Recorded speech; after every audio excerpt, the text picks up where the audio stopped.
Well, when I was 14, or around that age, my main interest in school was geography and physical geography. And I loved that aspect of it. I love learning about the way the world works, the environment, geology, and I had a real passion in the sea. I loved all the sports that took place in the sea. I loved being on the beach, I loved being in the water, and it really was my passion. It was more than just an interest at school, I just loved the sea. And for me, I felt that by combining that physical geography aspect and my love of the marine environment, then maybe I could keep that going later in life, and that could be my job later on.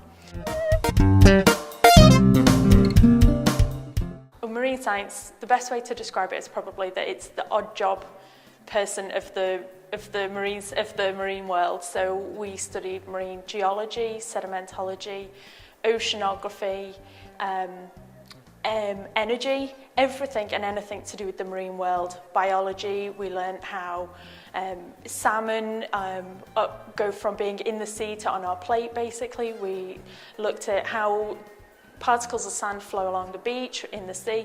We looked at sand dunes, we looked at sea level change, anything and everything to do with the sea we studied.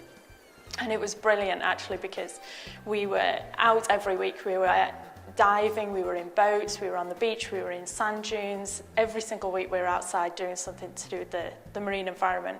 And it was amazing, especially in terrible weather, it seemed.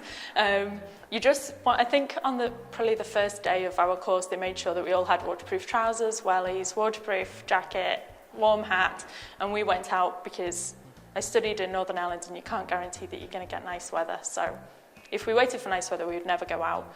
But that was all part of it as well, because it made you see what the beach is like, what the sea is like in any weather, any season. So it was great fun, and I really loved that aspect of things. And then I studied a master's, which again was looking at the marine environment. It was looking at sea level change and how that is affected by sand dunes and their sedimentology, so how the sediments within the dunes are different related to the sea level change in the area, and how we could map how sea level changes on the north coast of Ireland by looking at those sand dunes. I looked at lots of different options of jobs and PhDs, and that's when I came to Edinburgh to look at tidal energy, which for me, my project was looking at tidal barrages and how they affect the tidal flows through an estuary. So that's basically how I came to work in marine energy.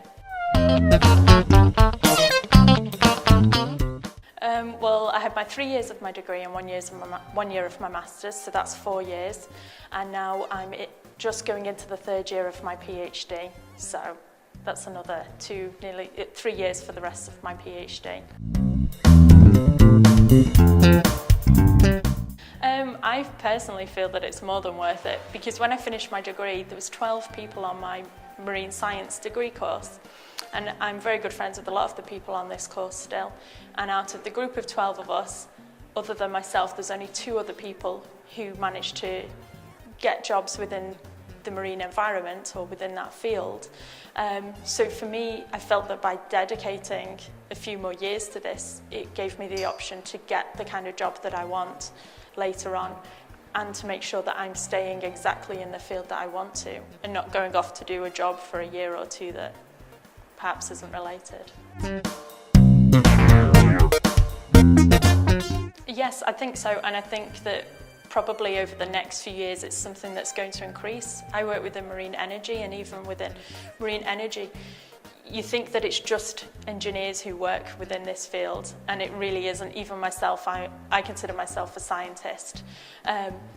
There's not just oceanographers like myself or marine scientists. There's a lot of marine biologists who are now having to come forward. We can't just go ahead and go into the sea with these marine energy devices. We need people who are going to look at how they affect the coastline, how they affect the seabed, and what happens to the animals, or the fish, any creature that's related to the sea, how they're impacted by these.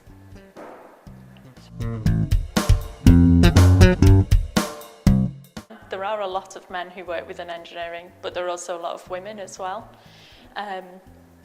yes, there still are more men than women, but I don't see why that's not going to change or why that can't change. I was probably, when I was 14, if somebody had said to me I'd end up working in engineering, I would never have believed it. Even 5 years ago, I would never have believed it. But now I work in this field, I see that all the ideas that I had of it aren't quite so correct as I once thought they were. What ideas did you have then? What you said, that it's all men, all people with spanners doing technical work that I would have no idea about, but that's really not the case at all. I love working in engineering now. Even my scientist friends now call me an engineer, which I think they think is a bit of an insult, but I don't take it as that. I do feel that I'm now seeing things from a totally different perspective just by working in an engineering department with engineers. And I think that any women who are put off by that perception should really reassess that, because it's not the case that it is all just stuffy men. There's lots of different kinds of people, both men and women. I would say don't limit yourself to what you think in your head. Oh, well, I love the sea, so I can only work in marine biology, which is probably what I thought at one stage, or I can only be an environmentalist. Yes, you can be those things, but there are so many other things out there, so many other fields, so many other areas that you probably just have no idea how big this area is, and I'm sure it's only going to get bigger now. With all the developments that are taking place. Don't limit yourself, don't decide now, I want to be this, and stick to that. Just keep your mind open and try and pick the right GCSEs, A-levels, this kind of thing that will help you later on, and go out and get in the sea and go windsurfing, sailing, swimming, walking on the beach, because it will only increase your love of the sea and the marine environment. So.